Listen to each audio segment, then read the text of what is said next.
What's up, everybody? Bucho here with another episode of Storytime with Bucho. And today I'm going to be reading the title story out of my first book, Scaring the Stars into Submission.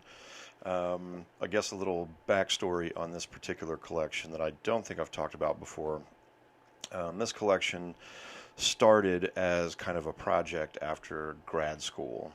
When I got done working on my master's in writing, I realized I didn't really have any projects that were going on other than the ones that I had worked on during school. And I kind of wanted to work on something different, particularly short stories, because I was working on novels and novellas during my time in the class. So what I did is I ended up taking some old stories that were more flash fiction, pages like 1, 2, 3 page stories. Wanted to see if I could expand them, fatten them up, increase the narrative into something that was a little more substantial. And the title story is one of those such stories. I think I started with, there are 16 in here now, but I believe I had 9 or 10 that started off as 1 or 2 page stories. And even before that, this particular story started off as a poem back during my undergrad days, and it got workshopped in what was called the Mark Twain Writers Conference at UMKC, which was a really fun experience. The poem got expanded out, and then it got shrunk down again, and so that kind of process made me think about the best ways of finding the really important aspects of the story, adding on to them, trimming the fat again, and then expanding them out again into hopefully something much better. And so I think that's kind of the same kind of idea that I took into expanding the flash fiction into larger stories. And so that process has been fun. It's been super helpful for me in other aspects of other collections. So let's get into it. This story is told it's basically being told about the residents of a single town, but it's primarily focused on a single couple who are experiencing the first moments of the apocalypse that never really gets explained in the book. You don't know what causes it. You don't know what it actually is. Weird things begin to happen all across the planet. So let's begin. 3:48 a.m. Sleepless, not just for a string of nights, but for several months. Is this what dying feels like? To be in a constant state of shuffling through the ether, but going nowhere? Melodramatic, maybe, but there is something heavy pressing in around me. Catherine sleeps soundly on the other side of the bed, but I can't seem to force my pillow to make the dreams. She sleeps on her side, and I watch as her chest expands up and out with each rhythmic breath. If I catch her at the right moment, she will snore a little, but only enough to elicit a smile and never enough to keep me awake.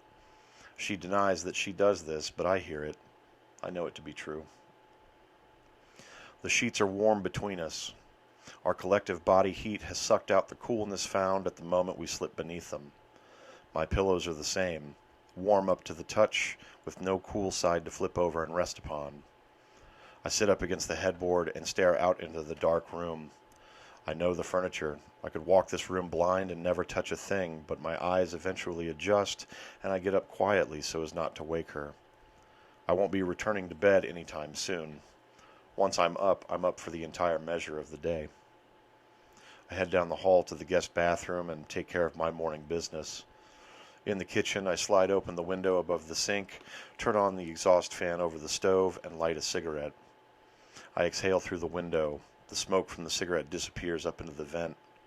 The first smoke of the day always makes me woozy in a way that makes me feel like I exist. I don't know how to explain it better than that. 4:15 a.m. Lift lid, add filter, scoop 3 spoonfuls of coffee into filter, fill pot with water, empty pot into reservoir, turn on, brew. The smell of coffee fills the kitchen, mingles with the leftover tobacco. The paper has not arrived yet, so I'm alone with my thoughts. I rummage through the drawers looking for nothing in particular. I open the linen drawer, lift each pot holder and hand towel, find a pair of orange-handled scissors. I place them on the kitchen table. In the living room, I come across some old magazines, pages of art and celebrities, political news, and home furnishings. I take a stack of the periodicals and place them next to the scissors on the table. Open cupboard, remove mug. Open fridge, remove creamer. Fill mug a quarter of the way. Put creamer back into fridge. Pour coffee. Watch it swirl from black to vanilla brown. The steam from the mug wafts up to my face, bathes me in smell. I sit at the table and flip open the first magazine, one filled with home improvement projects and how-to guides on making your home less cluttered. These simple bookshelves can be run along the walls of any finished basement or unused room as storage, a page reads. I wonder why someone wouldn't just toss the stuff out if it's clutter. I turn the page. A wraparound porch on a stout two-floor ranch home is spotlighted. The roof covers every foot of it, and it seems obvious there's room for a dining set and a rolling barbecue grill beneath the eaves. Perfect for hosting. Catherine and I wanted a house with a porch. We wanted one like in the magazine, big and comfortable in case the weather turned, but the houses themselves were either unaffordable or just too big. We settled on a place crammed next to others that looked the same, deep in wild suburbia where you could get lost in the maze of similar-looking streets lined with similar-looking families. Wake up, go to work, come home, have dinner, watch TV, lay in bed reading, fall asleep until whenever. We rarely talk anymore, Catherine and I. Each day tastes the same flavor of beige, even after the dawn started rising red. 5:27 a.m. But it's Saturday. Catherine will sleep in until I wake her with breakfast, something I have done every weekend since we married 11 years ago. Perhaps it has lost its sentimentality because she can count on it. Perhaps she still secretly loves that I do it despite the quiet fracture that has come between us as of late. It's early yet, and I won't start breakfast for another few hours. I go outside, shut the front door behind me gently. The morning sky is cloudy and the alarming color of deep maroon. Even the grass seems to be dew-kissed with little glistening droplets of blood.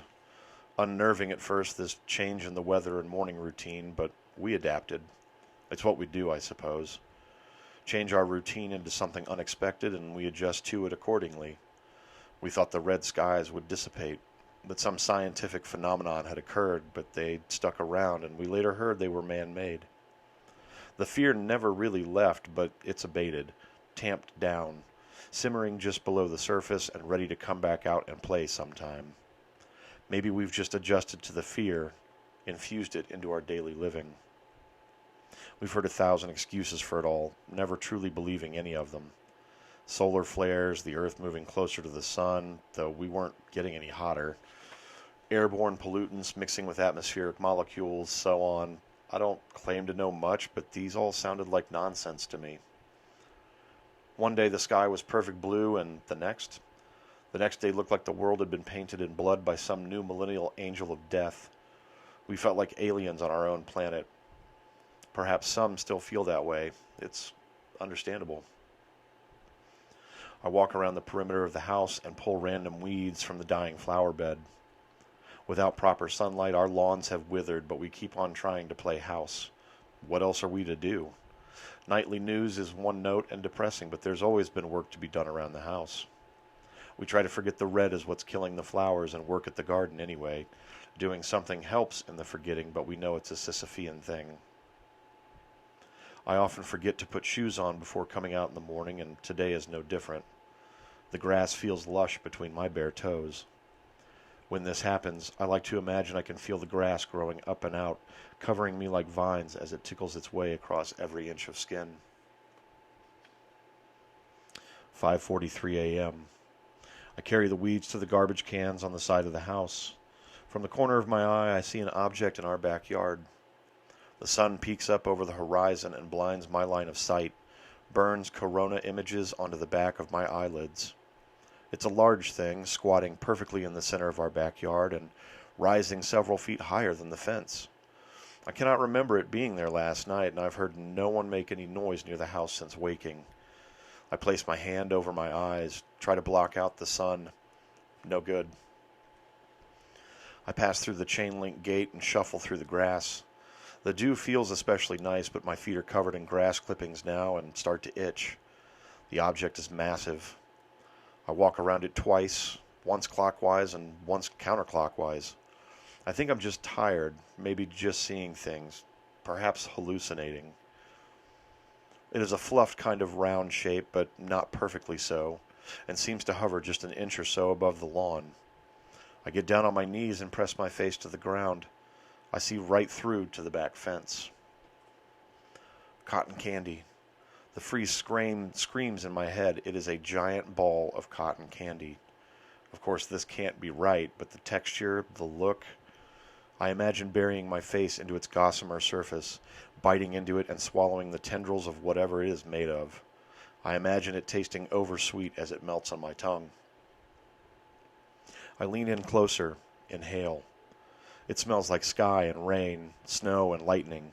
It smells like everything and nothing all at once. It is a singularly unique smell that I cannot definitively place or name, but it is calming and reminiscent of quiet autumn evenings. I rub my hand across its surface, feeling it give softly beneath my touch. Spongy, springy. It rebounds slow when I take my hand off. The texture is incredibly plush, pillowy, a softness that I don't believe man has ever achieved on his own. 6:01 a.m. I could not be sure before, but I am now. It is a cloud, sitting fat and soft in my backyard. Tendrils of cloud fiber snake out into the morning air, lifted and moved by the first breezes of the day like Medusa hair. I climb up the side of it, feeling my hands and bare feet dig into the spongy surface easily. I pull myself up over the edge. My first thought is that it is a large atmospheric cushion or pillow, and I fall easily into slumber. The top layer gives beneath my weight, creating a large man-sized divot in its surface and cocoons me in a feather-soft embrace. 8:45 a.m. I awake to Catherine calling out to me, wondering where I'm at. She is on the ground below, and I'm sure shocked at this new manifestation resting in our yard. I feel lighter, as if some unnamed burden has been lifted while I slept, and my body tingles with a soft energy. I suppress a laugh. She won't have expected me to have climbed up and fallen asleep there. I lean over the edge and wave. "Hello, dear," I say. She gasps and gives me an unsure smile, waves limply. What is, Jesus, what's going on? I shrug my shoulders. Come join me. How? Climb, I'll take your hands. I'll help you up. She begins to climb, and the oppressiveness of the morning seems to have gone away. I watch her struggle up the side of the cloud, tongue hanging out the left side of her mouth in concentration. She reaches up and our hands touch, clasped together, gripped tight. Her face is lit up by the sun, seems to glow in a way I've not seen or noticed in years. I feel like I'm 12 years old and crushing again. I don't know how to explain it better than that. 9:17 a.m. We lay next to each other. My hand rests on hers, which rests on my chest. I can feel my heart thump through her. Or maybe it is her heart I feel thumping through her hand, and our arrhythmias match. Her face is nuzzled into my neck, her leg draped over mine. This cloud mattress has done something to us, something wonderful that neither of us wants to question for fear of losing the moment. We drown ourselves in the feeling, let it wash over every pore and slip into every orifice, let it fill us to the brim before overflowing. I feel her breath along my neckline. It is warm and sweet, and I breathe it all in. For the briefest of moments, I'm reminded of our courtship, of days spent laid out on shoddy quilts and blankets at the park, swapping secrets and whispers and napping with each other beneath a yellow sun and a blue sky. The memories are fuzzed warm and comfortable. I slip into them easily, but find my way out of them less so. 9:18 a.m. What do you think it means? She whispers. I've no idea, but I like it so far. You were up early again. I nod. Though somehow I napped up here before you came out. It's like laying on a wish, she says, murmuring into my neck. Do you remember the last time we did something like this, just curled up together with no plans of doing anything? 3 years, 2 months, 15 days, 6 hours, and 20 minutes ago. Far too long. I run my hand through her hair, feel her irregular scalp below. I agree. Far too long. She opens her eyes and sees across the red sky bits of cloud breaking off, falling slow as if the entire city were caught in a molasses dream. That one looks like an elephant, she says. That one, an alligator with sunglasses. A flower, a bus full of children. Popcorn, a snow fort, an ocean liner, an angel, a second chance. We watch the tufts fall soundlessly from the sky, remaining wrapped up in each other on top of our own bit of grounded heaven. It is a strange storm falling in slow motion. The surfaces of buildings and cars become dusted with cumulus. Large chunks fall in backyards and intersections, parking lots and highway exit ramps, on playgrounds and sandboxes. The world stops and takes stock of itself for the first time in forever. We lay next to each other. My hand rests on hers, which rests on my chest. I can feel my heart thump through her. Or maybe it is her heart I feel thumping through her hand, and our arrhythmias match. Catherine vaguely remembers him waking that morning. His early risings had become small anomalies in her dream time, bumps in the road on the way to the subconscious. Her eyes would flutter open when he rose, but would calm again once he left the room. His side, her side. Wasn't the bed supposed to be their side? Why had it taken this strange bit of sky candy pillow to get them to curl up into each other, to feel each other from the inside out? For the life of her, she couldn't remember what he sounded like when he slept beside her in the bed, but she knew she'd remember what it was like for them out here. She'd remember his breathing, the heat beneath his undershirt, the throbbing of his blood pumping out to every appendage, the unshowered smell of him, the feel of his fingers combing through her hair, the way her lips dry out against the skin of his neck, the sound-feeling movement she feels through her skull when he swallows, the way she feels protected laying on top of him.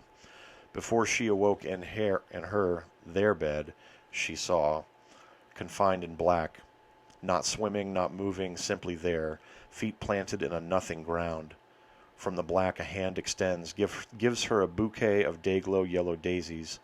The arm connected to the hand is sheathed in the same black and disappears off into nowhere. There is no face to the figure, no form.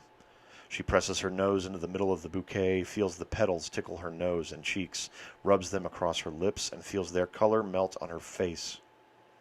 Pollen-colored lipstick drips down her chin. She looks up. The flowers are gone. The black nothing has been replaced. A once verdant valley stretches out for miles, now the color of brown burn and blackened char. She walks, feeling dead, flaky petals turn to ash beneath her arches, feeling the ash cake between her toes like thickening leather thongs. The ash becomes gray mud, sticks and dries to the top of her feet, hardens and cracks, becomes a thin layer of varying shades of blue scales that climb up her legs, her torso, her breasts, her neck, her face. She is a myriad blue, except for her lips, which remain yellow, though she doesn't know how she knows this. The ground beneath her opens up, sucks her down into the slickery ash mud, begins to pile itself on top of her, the sludge slipping into the gaps between each blue-tinted scale, covering her yellow lips and filling her mouth, her throat, her lungs. When she wakes, she sits upright, breathless, gasping, alone in her bed. She remembers flecks of moments spread across her memory. She cannot remember it all, but she is distraught, heavy, weighed down by a something she cannot put a name to, cannot wrap her brain around tight enough to squeeze out meaning. She doesn't know how to explain it better than this. 10:17 a.m. Things that happened to others. Herman Effen saw himself mirrored in the side of the cloud in his front yard. His reflection danced and laughed. He put 2 shotgun shells into the side of the fluffy interloper, but the reflection continued to dance. Rita Jackson Danforth was gardening when hers fell. It shamed and excited her, made her tingle beneath her sundress. She said it smelled like fresh laundry when she grinded her body against it like a teenager again in the back of a car with some boy. James Ritter and his friends climbed on top of the one that fell in the forest near his home, turned it into a clubhouse, a meeting place for their neighborhood gang. They imagined themselves as pirates and cutthroats before fighting and disbanding over ownership rights. James Ritter is, ultimately, brained with a rock by young Joel Martin from down the street. Ethel Madison was crushed by one she could not escape from fast enough. It fell on her, around her, suffocated her within its ivory fluff. As she struggled to breathe, she felt the decades of dry twist in her bones dissipate. Bethany Politis found herself unable to stop tearing off tufts of cloud and stuffing them down her throat, not bothering to chew. She did this for an entire afternoon and swelled up, puffed out grotesquely. Her parents found her when they returned home from work, a fat, lifeless smile plastered across her lips.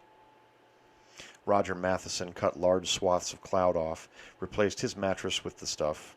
He fell asleep inhaling deeply the new smell, the new surface. He woke up inhaling deeply the new surface. He spent a week doing nothing but inhaling deeply the new surface. He quickly withered into a shriveled version of himself and became folded deeply within the crevices of the new surface. The residents of the Oak Valley apartment complex found themselves crushed beneath the weight of 100 clouds, all bearing down on the roof, which came crashing down on upper-floor apartments, which crashed down on mid-floor apartments, which crashed down onto those living in the basement. 3:28 p.m. We hear the noise of exploration across the city, Catherine and I. We hear the excited screams of children having preconceived notions shattered and parents turning into children themselves. We hear the thunder of clouds falling and resting upon buildings and people jostling birds and scaring the stars into submission. We take an entire day of watching the clouds dissolve like cotton being slowly pulled apart, wispy curls frayed and stretching out as if begging to be put back together. It is a cotton candy bombardment against which we have no defense. Catherine is mesmerized, and I hear her questions through a muffled haze, a buffer. Her words are warped by the atmospheric spell cast upon me. I turn to smile at her, to acknowledge her even if I can't hear what she is saying. Her body is light, not weightless, but glowing faintly. Her veins are lit up with a pulsing white, and her skin is translucent, melting into and becoming one with the cloud as I struggle to speak. Her face is wide with smile. Her hair wafts below inside the clouded bed already. She is sinking into the ether of this thing, and I am powerless to stop her descent. I see it in her eyes. This is not bliss, but frightened improbability, impossibility. She fights the smile as I thrust my hand down into the cloud to scoop her out, to save her, to fly her back to the last few hours. My hand passes through her body as easily as it went through the cloud. She is ghostly now, pale and untouchable, intangible and unreachable. Her hand reaches up and out, touches my chest. My hand rests on hers. I can feel her terrified heartbeat thrumming through her, or maybe it is my own terrified heart I feel thumping through her hand, and our arrhythmias match. A breeze wafts over me, blows unshowered hair across my face, and she is gone. There is no face, no body inside the cloud below. She has disappeared. I don't know how to explain it better than that. Thanks for tuning in. I hope you enjoyed this, and if you did, I have links to all of my books and my previous stories down below in the comment section. So thanks for tuning in. We'll see you next week. Bye.